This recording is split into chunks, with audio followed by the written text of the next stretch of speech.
At the Opelika Fall Festival last week, a group of stormtroopers, looking like they could have stepped straight off of a Star Destroyer, walked around and posed with festivalgoers who stopped to get pictures with them.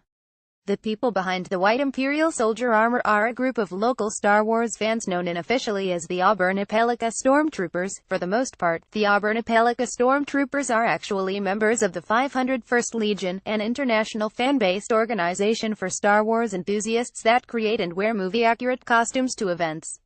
Ronnie Sparks began the Opelika group in 2015 as its first member when he bought some Stormtrooper armor and started dressing up for events around town. "I had always wanted to get my own armor together and look like I'd stepped out of the movie," Sparks said.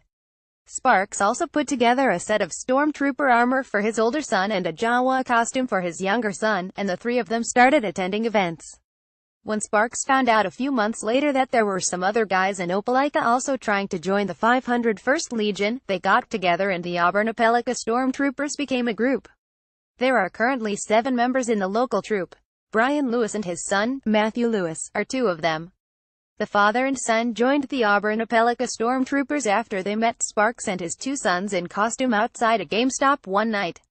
"It was a release of a Star Wars game, and they were out front," Brian Lewis said. "My son and I went to buy the game.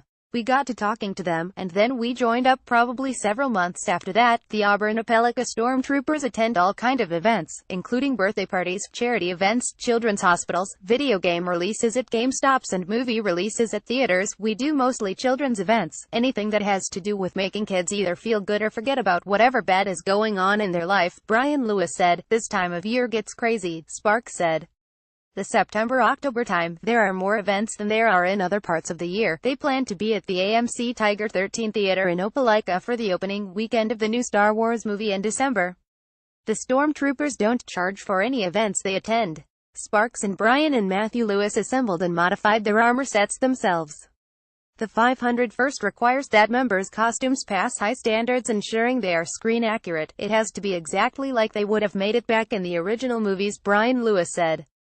Matthew Lewis said he is not yet a member of the 501st, but is working on his armor and hoping to join before Christmas. "The helmet has to have all the specific pieces on it. It has to have a mesh behind the frown. All the colors on it have to be correct. You have to have what's called a thermal detonator that goes on the belt, and you have to have the weapon to go with it," he said. "Mine is almost there. I'm missing a few little pieces." The armor costs roughly $1,200, $1,500 to buy and modify. It traps body heat and can be restrictive, and the Stormtroopers pretty much unanimously agree that it's not comfortable to keep on for long periods of time, usually about 2 to 3 hours, and then the helmet gets really stuffy, said Matthew Lewis. "The armor is a lot heavier than it looks, so you start getting tired too." While the Stormtroopers are typically a big hit with people wherever they go, they occasionally get strange reactions. "We've had some people not know who we were. They were kind of scared of us for a second, so that was kind of funny," said Matthew Lewis. Sparks said they invite anyone who's interested in it to join them. "It's a lot of fun," he said. "Everybody's invited. All you have to be is 18 years old and have your own movie-accurate costume, and you can be a part of it." Sparks is often asked how much it would cost for the Stormtroopers to come to a child's birthday party. "The one thing I always like to emphasize is that we don't charge money," he said. "However, we do say we would prefer that you donate to some cause or some charity.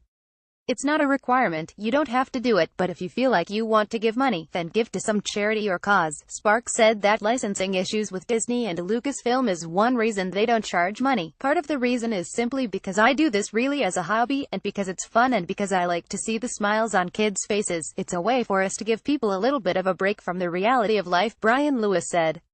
Judging by the faces of the kids and grown-ups posing with the Imperial soldiers at the Opelika Fall Festival, that's one target these Stormtroopers don't miss.